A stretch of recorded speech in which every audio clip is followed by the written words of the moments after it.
And welcome back to the Fortress of Solitude. This time we're checking out Batman Superman World's Finest issue 16 by Mark Waid and Dan Mora. This issue is the continuation of the fantastic New Mazo storyline, which sees the world now under attack by New Mazo, a new version of Amazo, and his AI army, while Batman and Superman find themselves captured by the android and forced to work in his factory to create components for the villain's takeover of Earth. I absolutely love what Waid is doing with Amazo in the story, and like I said in my review of the last issue, he's given what was essentially a blunt instrument some agency and made him an actual viable threat more than ever. His new powers, which now include the ability to copy knowledge and intellect from people like Will Magnus and Professor Ivo himself, really up the stakes on what the villain is capable of now and who he could be hiding as in fact we get that in a bit of a cliffhanger this issue, and it's a very fun cliffhanger that sees Batman put in quite a bit of danger.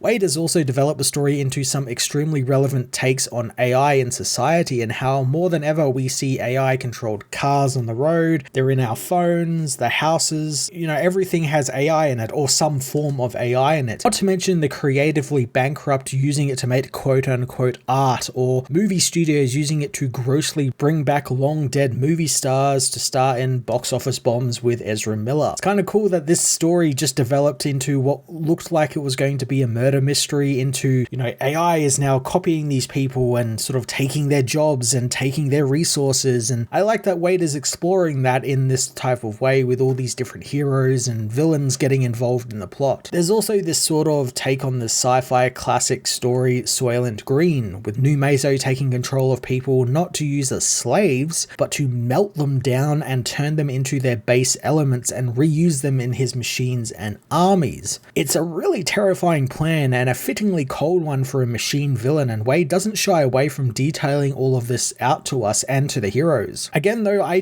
don't know how I feel about the scope of it, since, as I said before, this was once just a simple murder mystery story and it's been totally obliterated in that sense until now it's just a plot to overthrow humanity by a rogue AI. At least the new plot is extremely fun, and Waid seems to be having a lot of fun with it and writing it very competently, and we get some great sequences with other heroes like Flash, Hawkman, Plastic Man, the Metal Men, Firestorm, all these heroes just kind of coming in and helping out. And I like what he is doing with the World's Finest as well, having them trapped in this factory and briefly teaming with heroes like Ted Kord and Oliver Queen, as well as some villains. It feels very much like the culmination of like a 3-part Justice League Unlimited story arc. Dan Mora of course goes above and beyond this issue with just some fantastic looking pages, just full of vibrant colors and really cool action sequences, like the book's opening with the Flash saving Robin in just the split second before the Batmobile hits a brick wall, and we get to see the Batmobile sort of crunch up as he saves the boy. It's just really cool. And then all the stuff at the end with like all of the different heroes getting together to help destroy New Mazo's facilities and battle the robot Superman and Kellex who have been taken over by the villain. It's just really fun stuff, and I like that we can have an issue that's just exploring all of that sort of stuff and just going ham on the wall-to-wall action with these heroes and just how colorful it is. It never ceases to amaze me just how colorful Dan Mora can make his art, and that's obviously thanks to his amazing colorist Tamara Bonvillain, who does an excellent job and has been throughout this entire series. Batman Superman World's Finest issue 16 was another fantastic issue, fully embodying how fun comics can be when everything from the writing, the art, the coloring, and even the lettering work together flawlessly. I'm going to give this issue a 10 out of 10, so check it out, you will not be disappointed. And if you want to see more of my reviews, why not check out my videos on The Avengers issue 2 with Kang joining the Avengers, or the Maker escaping Earth 616 for the new Ultimate Universe in Ultimate Invasion issue 1. Thank you so much for watching, and remember to like and subscribe.